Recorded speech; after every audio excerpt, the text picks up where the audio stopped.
Hollywood, California, the Lux Radio Theatre presents Edward Arnold, Fay Wray, and H.B. Warner in The Boss.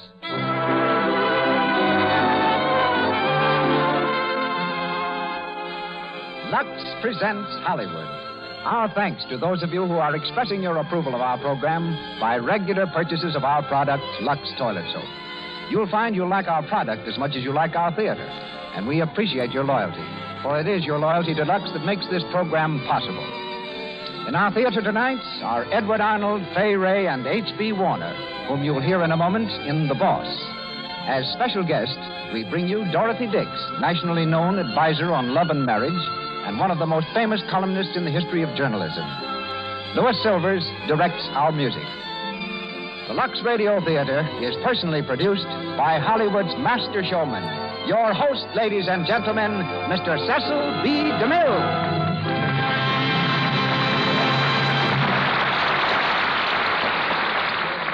Greetings from Hollywood, ladies and gentlemen. Edward Arnold has long been familiar with the role of Mike Regan in Edward Sheldon's melodrama, The Boss, which we present tonight. As a stock company actor, Mr. Arnold played the role in St. Paul and Utica, where it served, somewhat ingloriously, to take him from the stage to the screen. He arrived in Utica, worn out from 2 exhausting years of work and worry. He was further distressed by an offer to make silent pictures, which he didn't know whether or not to accept. It all had a devastating effect on his performances in The Boss. Try as he would, Mr. Arnold couldn't get through an act without forgetting his lines. The rest of the cast was frantic. They begged him, they flattered him, they threatened him. Eddie, in turn, promised and tried desperately and failed. At last he confessed it was the movie offer that was upsetting him, and earnestly asked his furious director what he thought of his chances on the screen. "I don't know," the director exploded. "But if you do accept, you'll be doing a tremendous favor to every actor and director in stock." This appeal to his public spirit so touched Mr. Arnold that he left the stage, became a film star, and fooled his old associates by turning into one of the most dependable actors on the screen. Our other stars are Fay Wray and H.B. Warner. Miss Wray advanced to stardom from Hollywood High School. While still a student, she played extra parts, and in turn became a Western heroine, a feature player, a comedienne, and finally a star. In our play, she's Emily Griswold. My association with H.B. Warner dates back to the time he became the original star of Alias Jimmy Valentine. When we both came to Hollywood, one of the first roles he played for me was in The Ghostbreaker, in which he was locked in a prison cell with 12 large rats. The property man was unable to get any black rats, so we secured some tame white ones and covered them with lampblack. But while we were shooting the scene, the fastidious rodents, instead of attacking Mr. Warner, calmly sat up on their haunches and proceeded to lick off the lampblack with apparent delight. Since then, he's become celebrated for his spiritual characterizations, starring for me in The King of Kings, and recently for Columbia Studios in Lost Horizon. For us tonight, he plays the Archbishop. And now the Lux Radio Theatre presents Edward Arnold in The Boss with Fay Wray and H.B. Warner.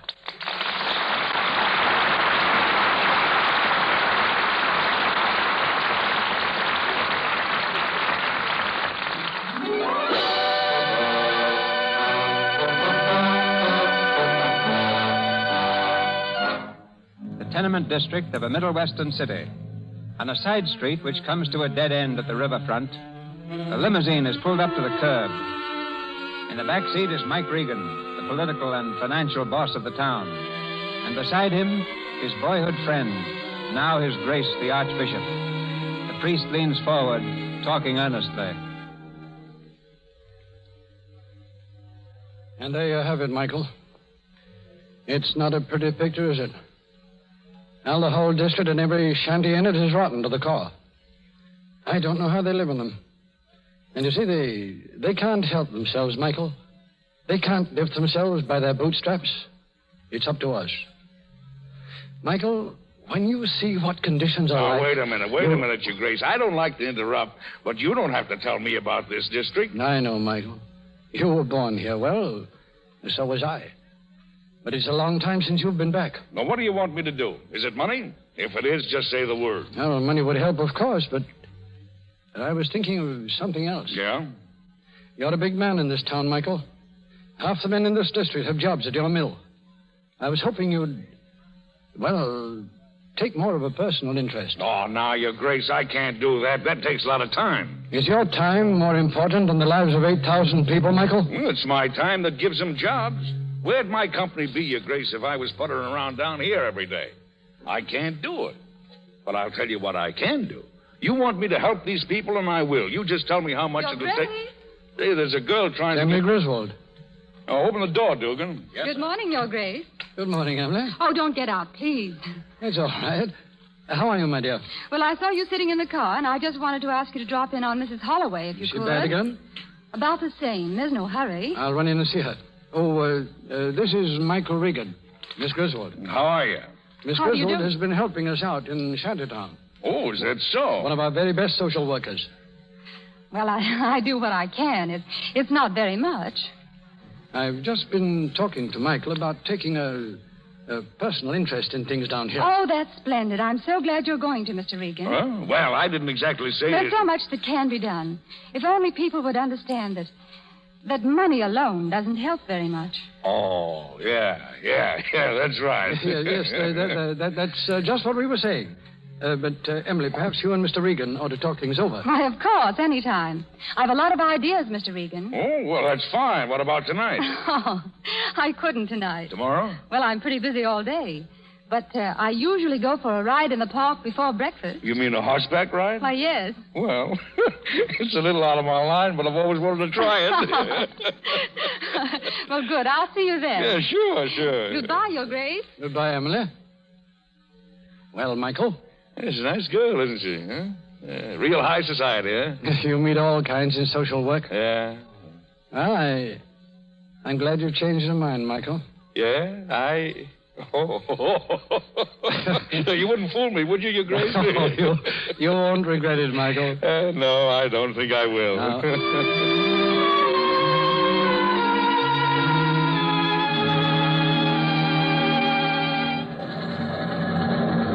Morning, boss. Hello, Ed. Morning, Mr. Regan. Nice day, boss. Not bad.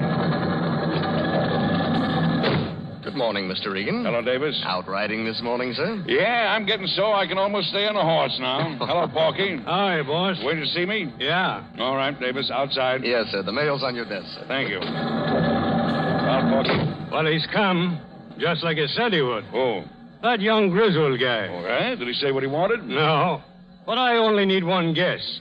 It's probably about them contracts you've been taking from under his old man's nose. Well, what about him? I was just wondering what you was going to do. Well, I'm going to keep him, of course. I got him fair and square, didn't I? Sure. Only I was thinking, you are out riding with his sister every morning. Porky, you're a softy. Business and sentiment don't mix. You know that. Send him in here. Okay. Mr. Regan here now. Thanks. Well, come in. My name's Donald Griswold. Yeah, I know. Sit down. As you probably also know why I'm here. I guess so. Regan, you've been underbidding us on every contract we have. I want to know what's behind it. Oh, there ain't nothing behind it. Except I can sell cheaper, that's all. The Western Amalgamated went over to you this morning. Oh, did it? Well, that's the way it goes, young fellow. They say that competition is the life. This isn't competition, Regan. It's robbery. Yeah? We've had those contracts for years. And just because you pay your labor starvation wages, you think you can sneak in That's and... enough of that, young fellow. I didn't ask you to come here. If you want to talk business, send your old man around. I don't deal with kids. When can you see us? Will you be home tonight? Home? I don't see what that has to do with I'll it. be passing that way around 8 o'clock, that's all. I've been wanting to talk to your old man anyhow. Well? I suppose we'll have to be there. Good. Will you have a cigar? Thanks, but we can still afford our own. Oh. Kid's got gumption, Mike. Yeah, I guess it runs in the family.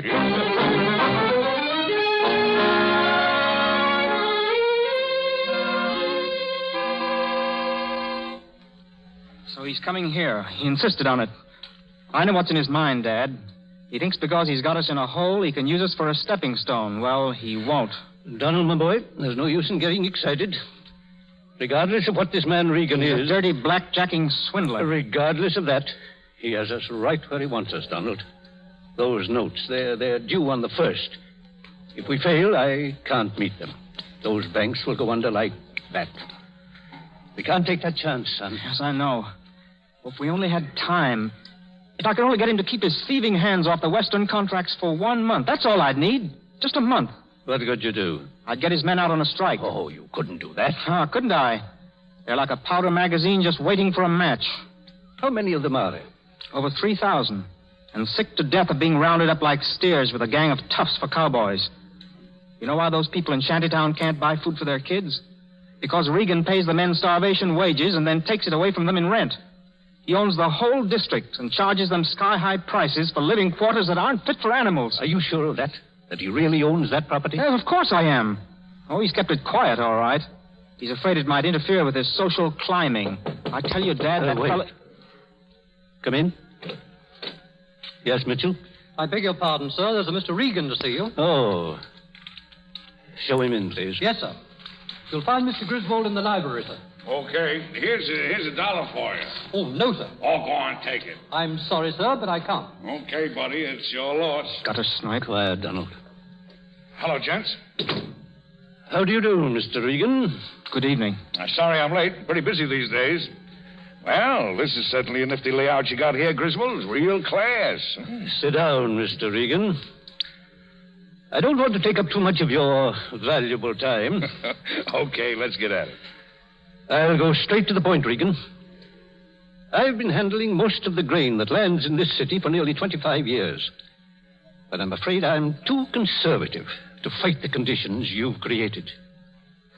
You've beaten me, Regan. Well, what about it? Just a moment, please. I want to make the situation perfectly clear. For a good many years, I've also been rather prominent in the direction of 3 important banks. Yeah, the People's Trust, the Union Guarantee, and the Farmers' Loan. Yes. Yeah, and they've put up the money you've been fighting me with. You'll file your bankruptcy petition within a week. There'll be a run on those banks, and they'll go to blazes so quick, they'll never know what struck them. I know. If you take over my business now, you'll shake the credit of the whole state. I don't give a hoot for the credit of the state. I can hang on through any run. Mr. Regan. But you can. Say, do you know where a run would land you? Right in the county jug, with a steady job as a laundryman washing undershirts. Regan, give me 6 months before you take over the Western. I have some loans coming in. I'm sorry, mister. 4, then. At the end, you'll get the business just the same. Sure. But I think I ought to make a moral example of you, Mr. Griswold. What? Yeah. What do you think the folks in the Fourth Ward are going to say when they hear that all their savings have gone blah? Sure, there are a lot of hooligans and that wouldn't know a cream to mint from a grand piano. But what are you going to tell them, Mr. Griswold, when they up and smash your beak off on the way to jail? I assumed you came here to talk business, Mr. Regan. I can see it's hopeless now. Forget it. The trouble with you patent leather guys is you can't see a joke when it jumps up and hits you in the teeth. I ain't trying to make it tough for you. I was only kidding. Hey, what do you say to a compromise? Compromise? That's the idea. Bunch up of the 2 firms. You mean an amalgamation? That's right, but my mouth's too full of teeth to say it. Well, what do you say? An amalgamation. No, you can't do it, Dad. I've got to think of those depositors. I know that, but he's got something else up his sleeve. He must have. Why don't you lay it on the table, Regan? You're a sharp young feller, ain't you? Well, you called my bluff, and I don't mind showing my hand. Mr. Griswold, I didn't care nothing about squaring things up this way when I started in to grab your business. I've been thinking. And right now, I'd like to make up good and close to you because, Because what? Well, because I want to ask your daughter if by any chance she'd mind being Mrs. Regan. What? Marry me, that's what. Get out, Regan. Get out and stay out. What do you mean? You heard him. Get out. Oh, so I'm canned, huh? Yeah, I get the bum's rush, huh? Well, let me tell you something, you stuffed shirts. I got you where I want you, and by heaven, I won't let go till you're squealing like a couple of stuck pigs. We know what you can do, and we're telling you to get out. Father, Donald, what's the matter? Oh, good evening, Miss Emily. Go upstairs, Emily. No, I won't. There's something wrong. Will you please get out of here? What for? Miss Griswold's a pretty important person in this business. Let's see what she's got to say. About what, Mr. Regan? Emily, my I guess dear. I better do the talking, mister. Listen, Miss Emily. Well? I ain't seen you more than 4 or 5 times, but I'm no slouch when it comes to making up my mind. So here goes. I'm 38 years old and never had a sick day in my life. I don't gamble or play the races, and I never got mixed up with women because I've been on the jump all the time, I suppose, and they tell me that women takes up a lot of time. But now I'm getting along, and I've made my pile, and I feel like settling down and having someone pour my coffee in the morning and put my carpet slippers on the radiator at night. You mean... I guess you're wise. I want you to marry me. To get a social position for his dirty politics. Young fellow, I can put this through without your button in. I know you can help me, Miss Emily, and I ain't ashamed to say it. But that ain't the reason I want you. Isn't it? No. I'm crazy about you, that's why. Yes, he's offered to buy you, Emily. He's offered Dad a partnership. I've offered him more than a partnership, young fella. I've offered him a chance to hang on to his good name. What do you mean? It's nothing, Emily. No, nothing. listen, Mr. Griswold. Your father's borrowed money from 3 banks.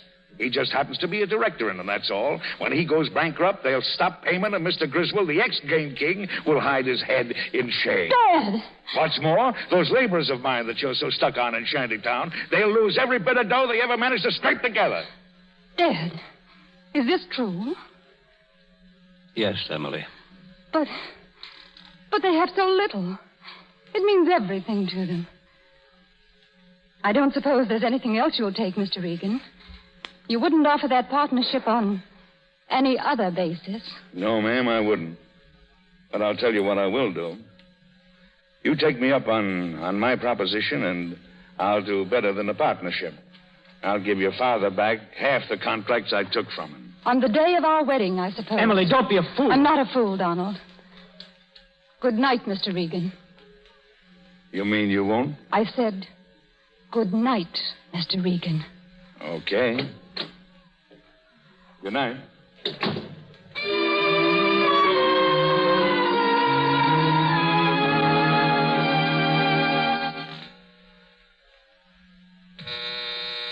Who is it? Hold your horses, will you? This is a fine hour to be coming in. Ooh.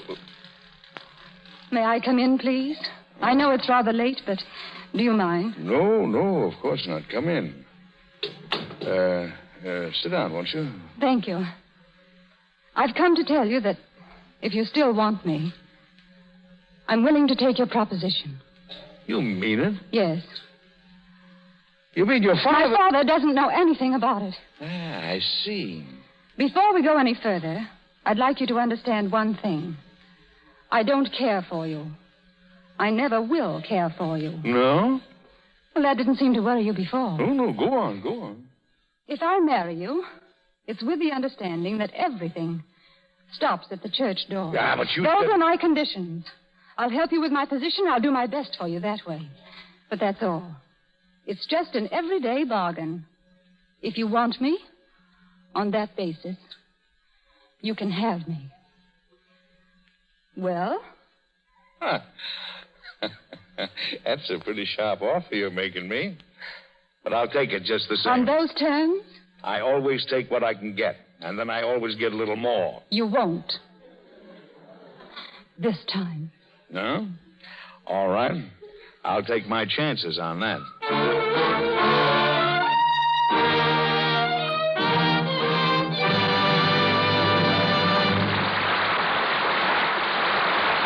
And so ends Act One of The Boss, starring Edward Arnold, Wray, and H.B. Warner. In a few moments, our stars will return in Act Two. Let's take advantage of this short intermission to play a little game. We're going to give you some bits of neighborly gossip about the screen stars, but we won't give you their names. See if you can guess to whom each item applies. You'll want pencil and paper for this. There will be 5 questions. Ready? A young lady who knows all the answers will read the questions, and at the end of each, give you the right answer and tell you how much credit to give yourself if you're right. Are you ready? Question 1. We don't usually associate screen stars with homely domestic chores, but there is one Hollywood beauty who is frequently seen doing her own marketing. Do you know who she is? The answer is, and if you're right, give yourself 15, Miriam Hopkins. Question 2. Screen stars, poor dears, are usually too busy on location to go off on a honeymoon. One of them, however, recently determined nothing was going to interfere with her long-dreamed-of jaunt through Europe with her new husband. And off she went. Can you name her? The answer is Claudette Colbert. 15 for that one, too, if you have it right. Claudette Colbert. Question 3. To be included among the first 10 box office draws is the goal at which all screen stars aim. Recently, a young unknown came to Hollywood and took the country by storm with her first picture. She is the first woman star since sound pictures came in to reach that enviable first 10 spot in the short space of 1 year. Do you know her? The answer is Sonia Henney. Take 15 credits if you got that one. Sonia Henney. Question 4. One of our most charming Hollywood lovelies has 2 sisters in pictures. Equally lovely, but not as well known. Who are these 3 little maids? They look alike, too. Did you get it right? Loretta Young, Sally Blaine, and Polly Ann Young. You can have 15 for that one. Loretta Young and her 2 sisters. Question 5. The camera shows up the tiniest complexion flaw. Screen stars must keep skin smooth and clear at all times. What famous screen stars use Lux toilet soap to guard their priceless complexions? I know the answer to that one. There are too many to mention. For actually, 9 out of 10 screen stars use Lux toilet soap. These famous beauties wouldn't dream of letting their pores become choked with dust, dirt, and stale cosmetics. They know that pores choked in this way cause cosmetic skin, dullness, tiny blemishes, and enlarged pores. Lux toilet soap's active lather removes thoroughly dust and dirt, stale rouge and powder, leaves skin soft and smooth. That is certainly the right answer, Mr. Ruick. You can take 40% for it, and so can all the women in the audience who got it right. That brings us up to 100%, and that's as it should be. For Lux toilet soap is mighty important to women everywhere. It helps them score 100%, helps to put them over the top. And now, Mr. DeMille and our play. We continue with The Boss, starring Edward Arnold, Fay Wray, and H.B. Warner.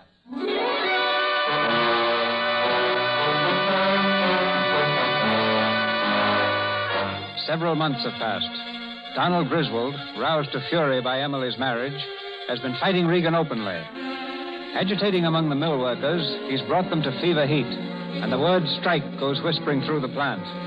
Porky McCoy has just brought this news to the boss. They're having a meeting tonight, boss, over in St. Mary's Hall. Young Griswold is going to speak, and he's bringing a whole crowd of the big shots with him. J.C. Tyler, Roland Adams, and the Archbishop himself. The Archbishop? Yeah. And if he speaks against us, we're through. The men will walk out like sheep. Through, eh? All right. Let him quit. If the Western will stand by me for another week, I'll beat him to a standstill. How? I got a bunch of men on their way right now. 3,000 of them. They'll work for half pay. Say, that's great, boss. That's swell. Now, you get over to that meeting tonight and let me know how things are going, see? I'll be home if you want me. Call me anytime. Okay, boss. Lick me, huh? Yes, they will.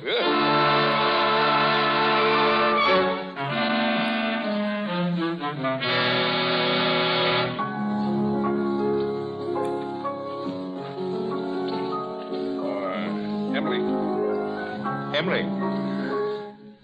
Yes? I ain't interrupting them, am I? Oh, no, it's all right. Hey, you're looking swell tonight. You know, I kept watching you at the dinner table and saying to myself, she's got all the other dames in this town lashed to the mast. Thank you. You know what day this is, Emily? Day? Yeah, it's October the 29th. Well? Well, think back 6 months and, well... Oh, yes.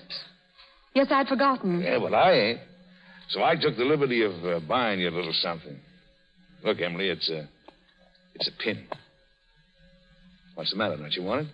Thank you, Michael. You ain't even looked at it. It's a diamond frog with emeralds in it. Look. Here, let me put it on. Oh, no. If you don't mind, I'd rather not. I see. That's the second thing I bought you that you won't wear. You're certainly not breaking down any, are you?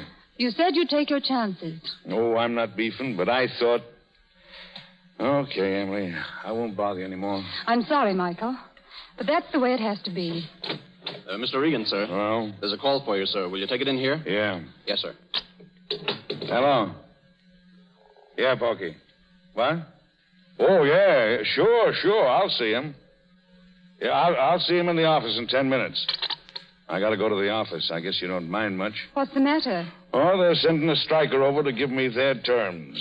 Their terms. You're not going down there alone. Yeah, You can't do that. You mustn't. Why? Well, I don't want any trouble, Michael. Oh.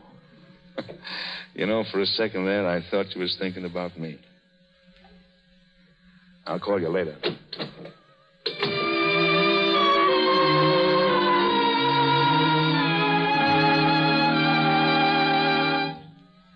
Those are the terms, Regan. They're waiting for me over at the meeting.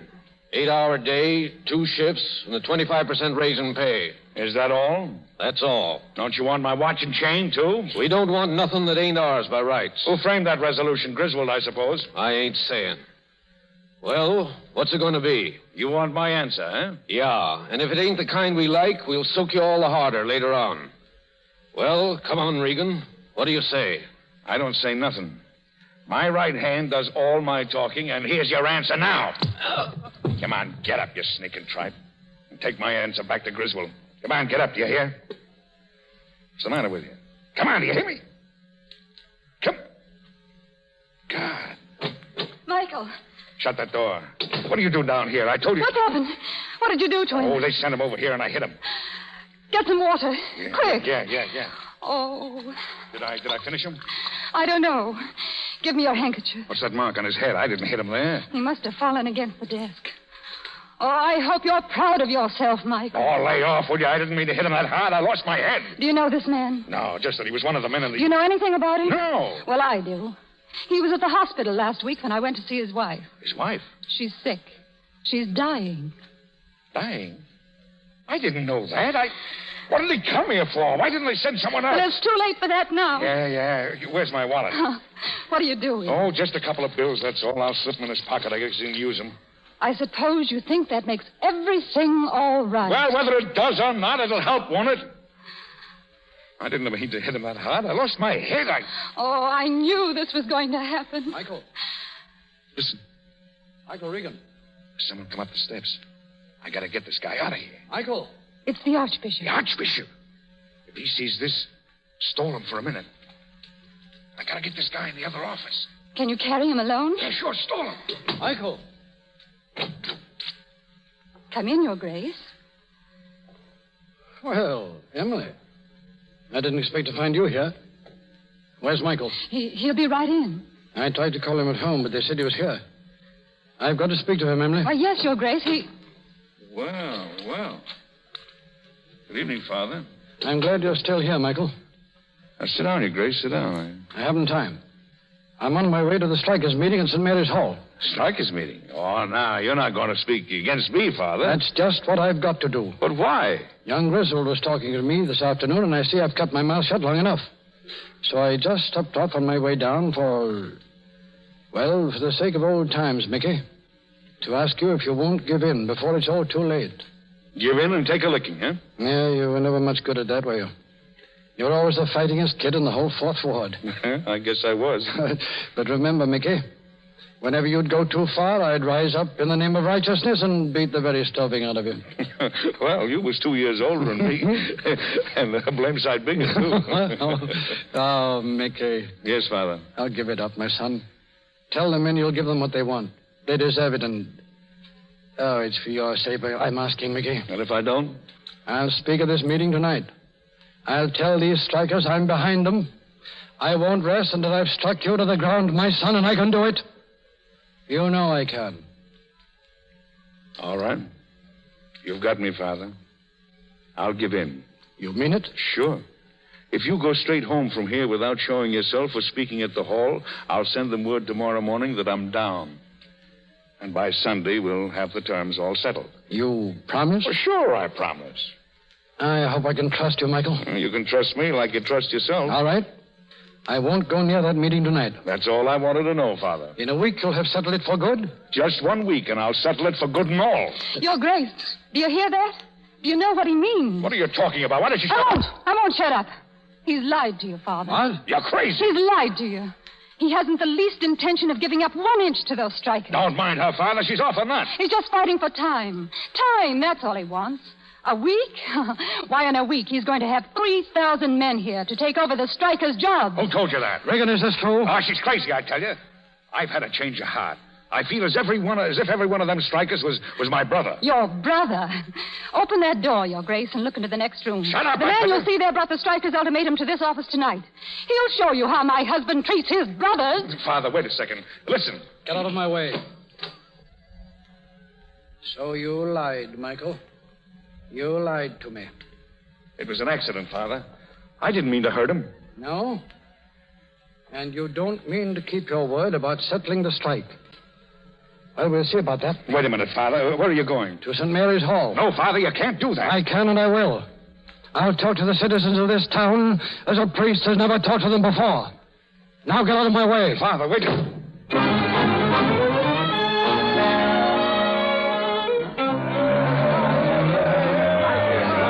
You've heard these men speak to you. You've heard me. We've all told you that a strike is the only solution. Quiet! Now listen to a man whose one thought in this world is the welfare of his people. His Grace, the Archbishop.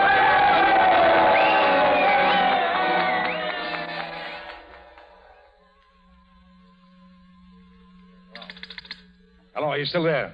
Well, listen, Porky. Take down everything he says, everything. Then call me here at home. Yeah.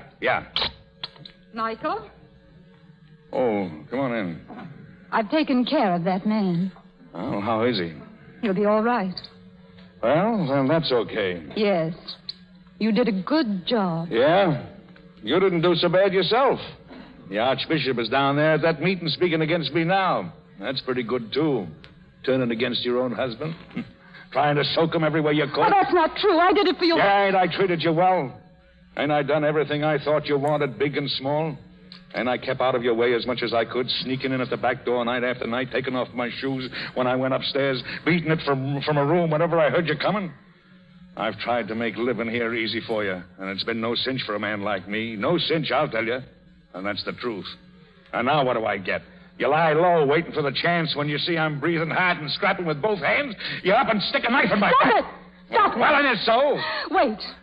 Listen, there's something I want to say. I've hung on to myself for 6 months now. I've done my duty by you the way we agreed and shut my eyes to everything else. But I've come to the end. I spoke out tonight because I couldn't help it. Do you hear? I couldn't help it. And I'll go on that way. Unless you give up this shameful fight. Give up? I don't know how. Then I'm through with you, do you hear? I'm through with you. Hello. Oh, I've been a fool. I've been a fool even to hope that it shut might... up, I can't hear. Hello, Porky.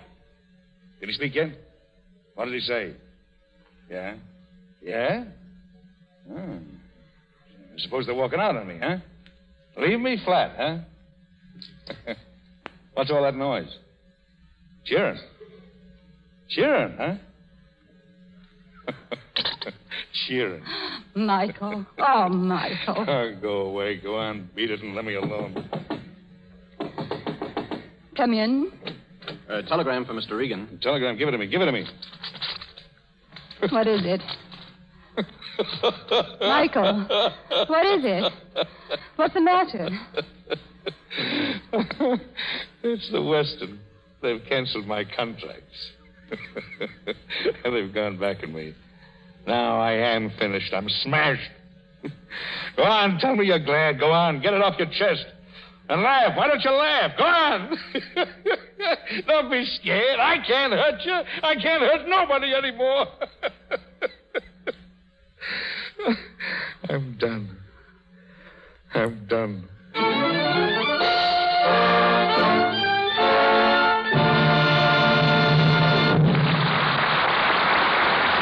pause for station identification. This is the Columbia Broadcasting System.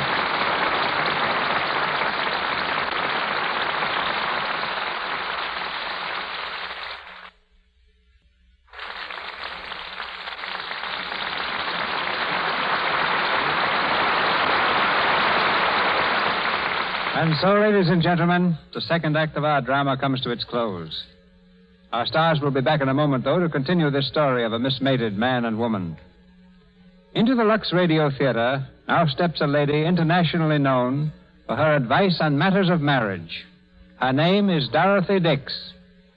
You've doubtless read her famous column that's syndicated in newspapers the world over. At the moment, she's sitting in the study of her home in New Orleans, behind a carved oak desk, across which the troubles of millions of persons have come to her. Miss Dix has just recently celebrated her 41st anniversary of the Dorothy Dix column, and yet that study is just as full of life, of interest, and of compassion as ever before. Tonight, for the first time in her life, she speaks over the radio. We're honored to welcome her on the air, and it's my privilege to extend the stage of the Lux Radio Theatre to her now. Miss Dorothy Dix speaks to you from New Orleans.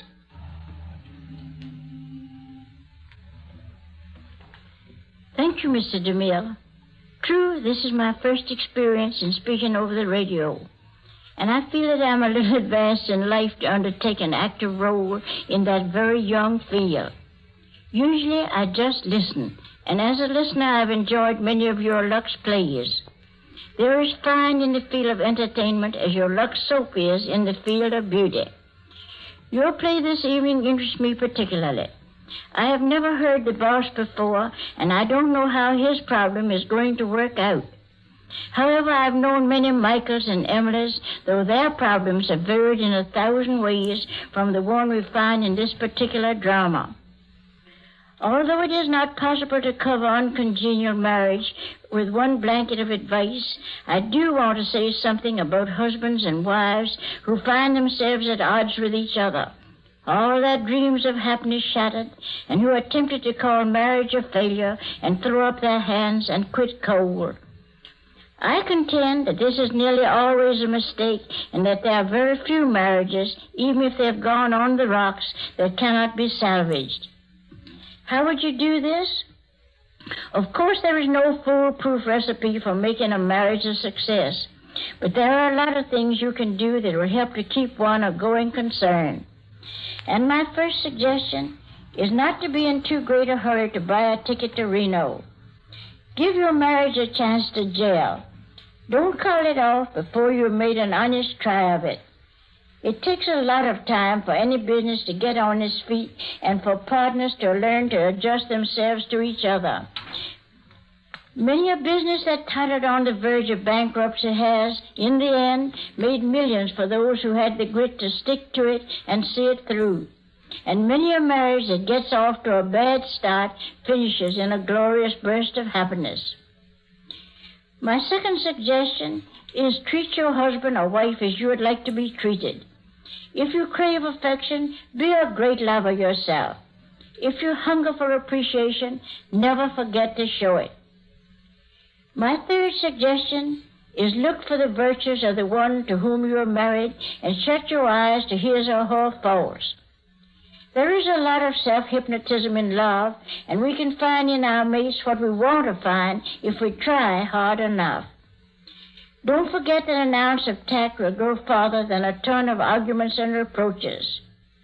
And hold fast to the thought that husbands and wives do fall in love with each other, and many disgruntled ones find a happy solution to their difficulties. And if all of your efforts to make a happy marriage fail, still you profit, because you have enriched your soul and fortified your character.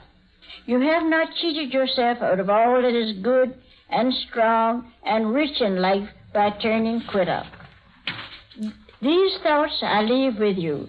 I'm happy to have talked with you, and I will now join you as a listener, for I, too, want to know how the boss is going to solve his problem. For your 3 suggestions, Miss Dix, accept our gratitude. We're back now in Hollywood, presenting Edward Arnold, Fay Wray, and H.B. Warner in The Boss.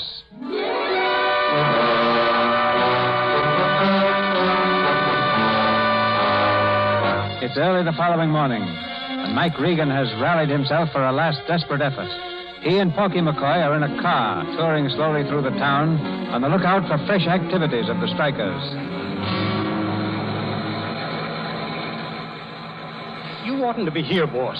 If we run into any of that mob, they'll Shut up, Porky. I know what I'm doing. Yeah? I wish I was sure of that.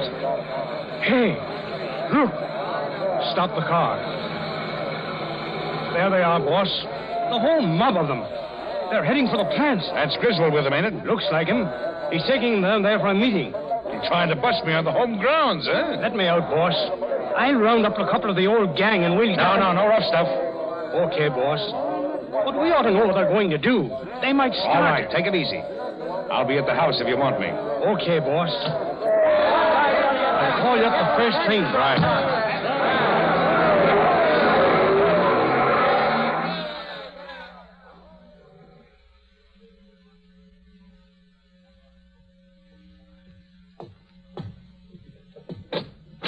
Michael? Hello, Emily. I've been waiting for you all morning. What for? To tell me you're sorry? Yes. Well, you don't have to. I don't need your sympathy. Not until I'm licked. You mean you're still going to fight? Still? I'm just starting. And it's going to be a swell show. You know what I'm going to do? I'm going to turn the grain traffic from this town to Montreal. What? Yeah. I sent a wire last night to the shoreline, offer them half-present rates if they'd unload at Montreal. I'm waiting for an answer now. Half rates? But will it pay? Hey, who wants to make it pay? All I want to do is get back at this town, and that's what I'm going to do. I'll show this town. I'll strip it clean. What do you mean? I got over $6 million invested in this place, and when I skip, my dough skips with me. You see? No, I don't see. I don't see at all. Well, then listen to this. A lot of that dough is in mortgages, overdue mortgages. Michael. Yeah. And before I leave here, I foreclose on every one of them. You wouldn't. Now watch me. Whose mortgages are they? Oh, just little ones down around Lake Street. Lake Street? Why, that's Shantytown. Sure, what about it? Well, what's going to happen to those men? The men you've employed for years. You mean the men that started the strike and beat me? They're going to lose their happy homes. That's what'll happen to them. Michael, you can't. They're the people that made you. You can't ruin them just to satisfy your own miserable little idea of revenge. Yeah, that's it, revenge. I'm going to squeeze them until I hear their bones cracking. You won't. You won't, Michael. I married you only to help those people. And I'm not going to see my sacrifice go for nothing. Now, how are you going to help it? Well, I don't know. I don't know anything except that I'm your wife. And you can't do this. I'm your wife. My wife? Yeah, that's a good one, that is. I guess if you was my wife, I might act different. You say you feel sorry for them strikers. Well, let me tell you right now, there's not one of them that ain't got more than I have. He's got someone to love him. What have I got? Nothing. Michael, listen to me. I'm sorry for everything, really I am. I should never have married you with those conditions. But I'll change now. I'll be different. Different? Don't you want me to, Michael? Emily, do you have to ask me that? Sure, I want All right, then. I will. Emily. But you'll have to give up this idea of yours. Oh, yeah? You've got to leave those people alone. Oh, so it's another bargain you're making. Is that it? No, it isn't. Yes, it is. You're driving another bargain just like you did the last time. Do you think I want you if that's how you come to me? Do you think I'll take my wife that way? Michael. I won't have you, see? If you don't come to me of your own free will, I don't want you at all. No, you're wrong. It is of my own. Who is it? Mr. McCoy to see you, Mr. Regan. I can't see him now. He says it's important, sir. He seems rather upset. Yeah? Well, what did he... All right, send him in the library. Yes, sir. I'll speak to you later, Emily.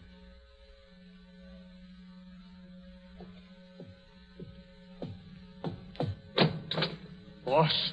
All right, Porky, what's on your mind? Boss, it's about young Griswold. Yeah, well, come on, spill it. He got the crowd down at the plant, boss. He got up on a barrel and sailed into you. Said he was going to lick you. Call you all the dirty names you could think of. I guess I sort of went off my nut and Well, go on. I heaved something at him, a bottle. I heaved it and it caught him in the head. What? He went down. What happened then? Tell me, is he all right? I don't know. They took him into Dugan's Cafe. Then the ambulance came and got him. You fool! I didn't mean to do it. Honest, I didn't. But they're coming down here, boss. The whole crowd of them. They're heading this way, and I... Shut up and listen to me. Did anyone see you throw that bottle? No. It was all looking at him. I was on the outside of the crowd. Then it's all right. Go home to your wife and kid and keep your mouth shut. Do you understand? If there's any trouble, I'll take care of you. Gee, thanks, Mike. I knew you'd fix it up for me. Go on, get out the back way. I'll take care of you.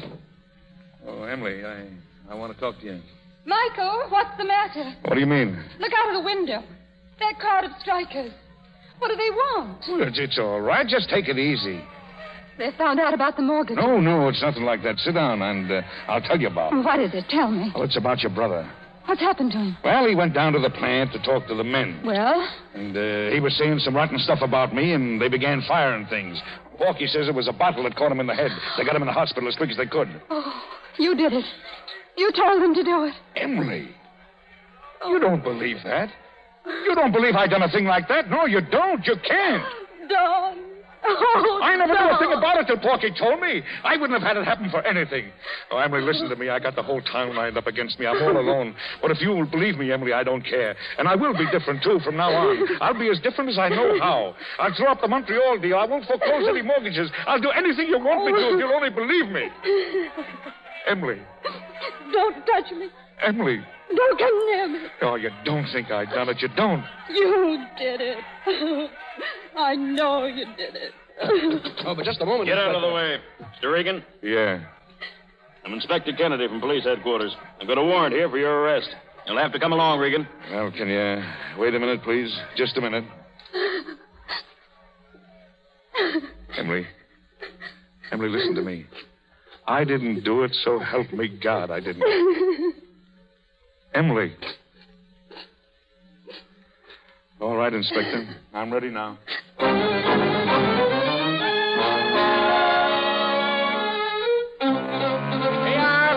Donald Griswold sinking. Paper, Donald Griswold.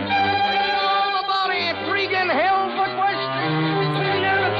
Held without bail. Regan held. Paper.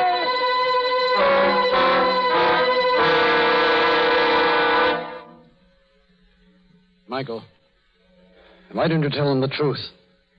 They'd let you out of here right now If I turned around and blamed some poor sucker who don't know any better? No, Your Grace, I'm the guy that's responsible. I'm the guy that's taking the rap. That's the way it is, and that's the way it's going to stand. And still I say you didn't do it. Oh, what makes you so sure? Because I know who did. Oh, you do? Yes, a priest comes to know these things, Michael, even though he can't speak of them. Well, what of it? It's a fine sacrifice you're making, my son, but it may turn out to be greater than you think. You mean if Griswold dies, huh?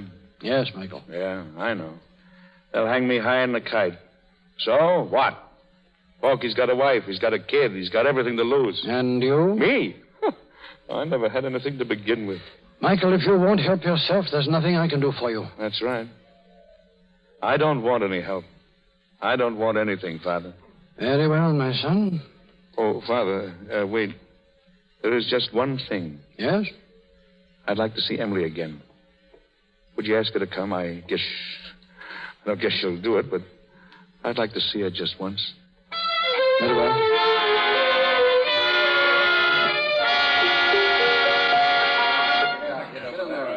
Name, please. I'm Mrs. Regan. There was supposed to be a pass for me here. Yes, ma'am. Here you are. The guard will show you to his cell. Thank you.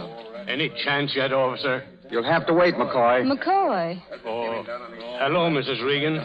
Are you waiting to see him too, Porky? Well, no.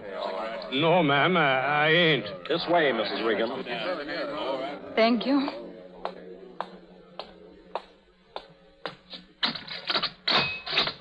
"5 minutes, Mrs. Regan. Emily. How are you, Michael? Oh, I'm all right. I'm glad to see you, Emily.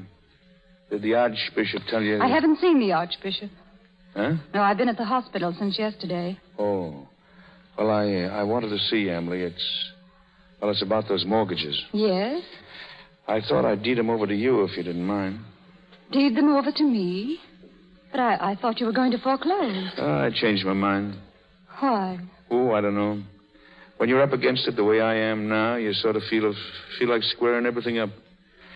And I thought seeing you was so interesting, those men down there, you'd like to keep an eye on them, see that they don't get into trouble. They're just like kids, you know. I guess they need someone to look after them. Oh, Michael. Will you do it then? Oh, that's fine. I'll fix the papers up tomorrow. Oh, thank you. Oh, that's all right. Well, you're the boss now, Emily. The boss of Shantytown, huh? I guess you'll be a better one than me. Are you going to Montreal soon? Montreal? No. Guess I ain't going any place for a long time yet. You mean on account of Don? Yeah. Well, then you don't know. Know what? Well, it's all right. He's going to get well. Is he? Yes, that's what the doctor says. He operated at 2:00. Don knew me before I left the hospital. Oh, gee, I'm glad. I'm awful glad, Emily. So you can probably go to Montreal after all. Yeah, I suppose I can, but somehow I guess I won't. You're giving that up, too. Well, it looks that way. But why? You don't have to. Can't I do a decent thing sometimes just for the fun of it? Just for the fun of it? Well, I ain't doing it for any other reason. You've changed. Me? No. I'm just the same as I always was. Well, then I've changed. Because everything looks different to me now, Michael. I'm sorry I didn't believe you about Dawn. Oh, what's the difference? You've done so many things, and I knew how you felt about Dawn, and when you told me, it all seemed to go together. I couldn't think... Don't begin that again, please. But now it's all right. I'm sure now. I know you didn't do it. You believe me? Yes, I do. And you've got to forgive me for not believing you before. Quit it, Dawn. But I'll make up for it, you'll see. I'll make up for it, I promise. You mean you... No, Emily. I know you're just saying it to make things easy for me, but... Oh, no, I know. Sure you are. We can't pick it up now. We've got to start all over, only this time we got to start alone. Why? We were all wrong, Emily, right from the beginning. I was wrong in thinking I could ever make you happy, and you was wrong in thinking you could ever let me try. Oh, don't. Please People don't. have to love each other awful hard before they can get married. If you and me had done that, well, I guess everything would have been all right. But as it is, Michael. all the bills paid, the accounts all closed. If there's any forgiving to be done, I guess I'll do my share. I hope God gives you all the things you never could get from me, Emily. I hope you'll live happy. Good luck to you, and goodbye. Mr. Regan? Yeah? That man, McCoy. What about him? He just spilled the whole thing. He went in to see the inspector and made an affidavit, saying that he threw the bottle and you had nothing to do with it. McCoy said that. Yes, ma'am. So you're all right, Regan. Officer. Yes, ma'am. Would you call my chauffeur? I'm going to take my husband home. Sure, Mrs. Regan. Emily. Michael, is that your overcoat? Yeah, but... Well, here, put it on. And be sure to button it up. It's chilly out. And your hat. Oh, wait. I'll show you how you'll have to wear it now. Not tilted over your eye like that, Michael. Straight, or almost straight anyway. You mean like this? Yes, like that. That's fine. Now take it off. What? I just put it on. Oh, Michael. Do you think I'm going to let you kiss me with it on? Emily. Oh, gee.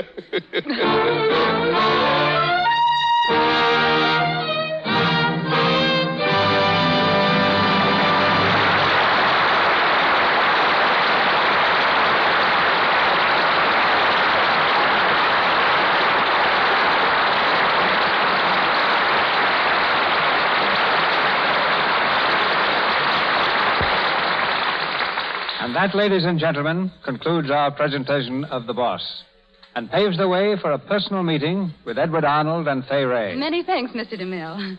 It's such a pleasure to be here, and it gives me another opportunity to thank the sponsors of this program for their wonderful product.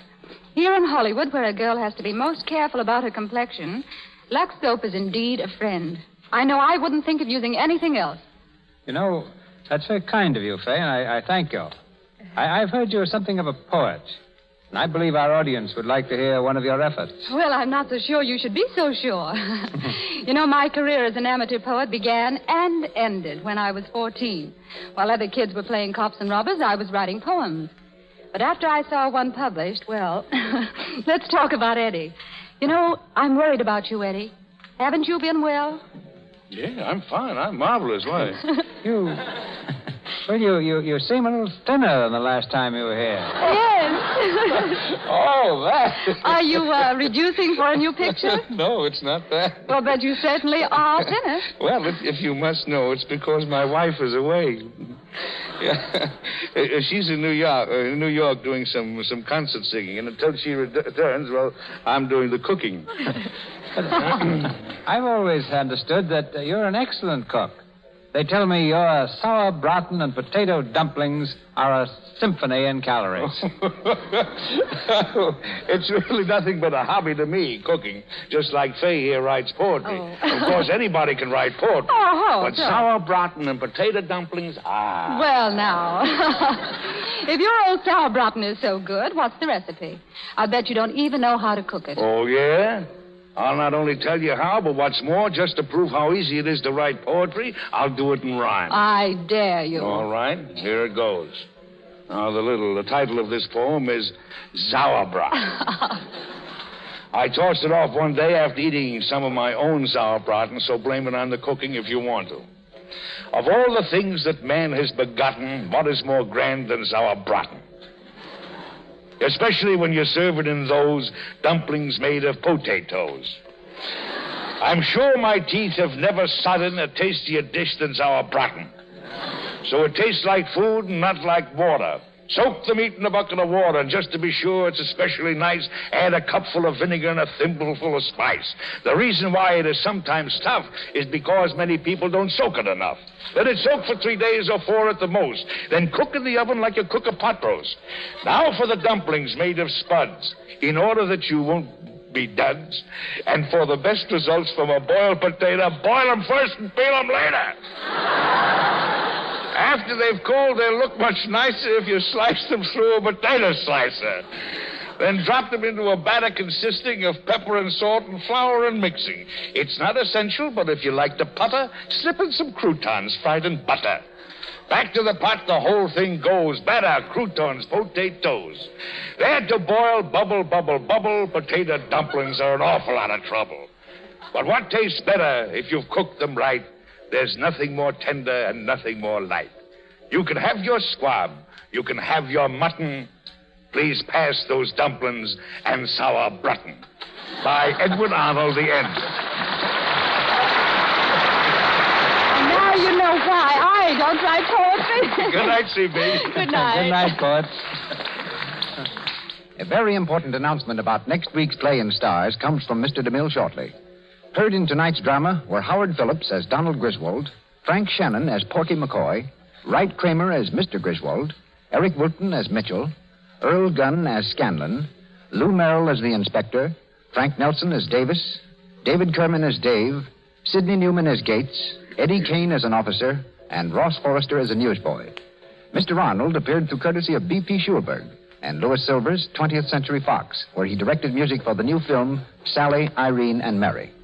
Back now to our producer. Last January, the Lux Radio Theatre was honored with the presence of one of the greatest actors of our generation, who chose our stage as the scene of his first dramatic performance on the air. We are proud to announce that he has acceded to your many requests for a return engagement. So next Monday night, we present Mr. George Alice, accompanied by his lovely wife, Florence Alice, and an all-star cast. Mr. Alice will reenact his memorable screen portrayal, The Man Who Played God, an inspiring drama of a sensitive man fighting to overcome a physical handicap and find his rightful place in society.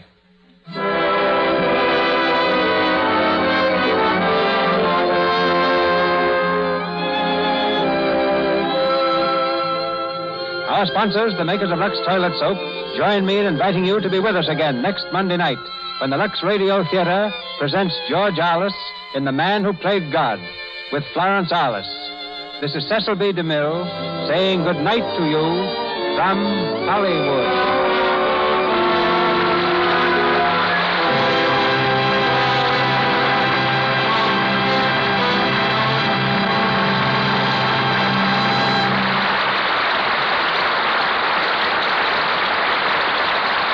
Has been Melville Ruick.